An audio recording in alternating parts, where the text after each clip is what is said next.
നാട്ടിൽ ആരും വിശന്നിരിക്കരുത്. ഒരു കൂട്ടം വീട്ടമ്മമാർ ഇങ്ങനെ തീരുമാനിച്ചപ്പോൾ ഒരു പദ്ധതി തന്നെ രൂപമെടുത്തു. മുണ്ടക്കയത്താണ് വിശപ്പിനൊരു കൈത്താങ്ങ് എന്ന പേരിൽ പദ്ധതി.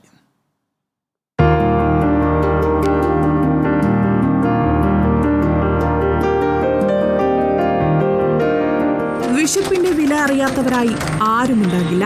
എന്നാൽ മുണ്ടക്കയം ബൈപ്പാസിലൂടെ പോകുന്നവർക്ക് ഇനി വിശന്നിരിക്കേണ്ട. കയ്യിൽ ക്യാഷ് ഉണ്ടെങ്കിലും ഇല്ലെങ്കിലും ഇവിടുത്തെ സ്ത്രീകൾ വീട്ടിലുണ്ടാക്കുന്ന ഭക്ഷണത്തിൽ നിന്ന് ഒരു ഭാഗം പൊതിച്ചോറാക്കും. അത് ബൈപ്പാസിൽ സ്ഥാപിച്ചിട്ടുള്ള ഭക്ഷണക്കൂട്ടിൽ നിക്ഷേപിക്കും. വിശക്കുന്നവർക്ക് ആർക്ക് വേണമെങ്കിലും ഭക്ഷണം എടുക്കാവുന്നതാണ്. പിന്നെ അതിനകത്തൊരു സംഭാവന പെട്ടി വെച്ചിരിക്കുന്നതിന് ഉദ്ദേശം എന്ന് പറഞ്ഞാൽ അതിനകത്ത് ഭക്ഷണം പൈസ ഇടാതെ എടുക്കാൻ മടിയുള്ളവർക്ക് എന്തെങ്കിലും ഇട്ടിട്ട് എടുക്കാവുന്നതാണ്.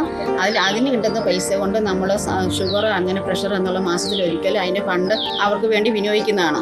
കുടുംബശ്രീയിലും സാമൂഹിക പ്രവർത്തനങ്ങളിലുമൊക്കെ സജീവമായ റെബിന സിയാദിന്റെ മനസ്സിലെ ആശയത്തിന് സ്ത്രീകൾ കൈയടിച്ചപ്പോഴാണ് ഈ ഭക്ഷണക്കൂടൊരുങ്ങിയത്. ഇനി ആർക്കെങ്കിലും ഇവരെ സഹായിക്കണമെന്ന് തോന്നിയാൽ ഭക്ഷണക്കൂടിന് തൊട്ടടുത്ത് ഒരു ബോക്സ് വെച്ചിട്ടുണ്ട്. നന്മ തുടരാൻ നിങ്ങളിലുള്ളത് ആ ബോക്സിലേക്കിടാം. അതും ഒരു നിർബന്ധവുമില്ല കേട്ടോ. അതിൽ നിന്ന് കിട്ടുന്ന വരുമാനം നിർധനരായ രോഗികളെ സഹായിക്കാനാണ് ഉപയോഗിക്കുക.